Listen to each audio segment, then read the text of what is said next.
bijyanye n'ingaruka z'ibyo turimo kubona cyane mu bijyanye n'umubano n'ibihugu bimwe na bimwe dusanzwe dufatanya nabyo.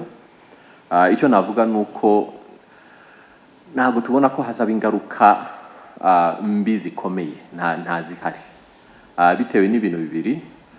Icya mbere, turabona ko mu by'ukuri tumaze igihe kinini cyane ubukungu bwacu buzamuka neza.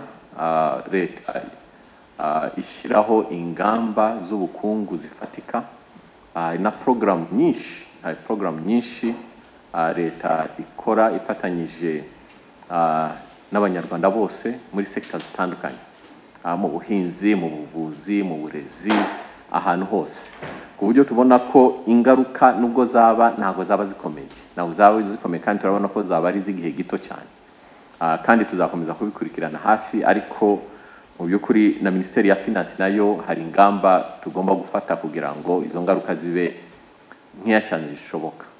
Dufite icyizere ko nta kibazo kizaba gihari. Ku bijyanye n'ubufatanye na sekiteri y'ubuhinzi, mu by'ukuri sekiteri y'ubuhinzi ni sekiteri ikomeye cyane. Navuga ko icya mbere, dufite gahunda ya leta y'imyaka 5. Ibyo dushaka kugeraho birazwi, kugira ngo dushyire ibyo dushaka kugeraho muri iyo gahunda, habaye consultations nyinshi cyane n'abanyarwanda bose. Turabizi mu bworozi, turabizi mu bijyanye n'imbuto, turabizi mu bijyanye na irrigation, turabizi ibintu byose turabizi.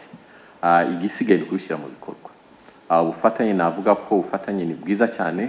Duhora dukora ubufatanye. N'iki cyumweru gishize muri budget y'umwaka utaha twakoze consultation zimbitse na Ministry ya Agriculture kugira ngo twemeze ko gahunda twiyemeje niyo tukiriho, kandi dukurikije ibyo batubwiye n'ibyo bateganya, tubona ko bari kuri gahunda.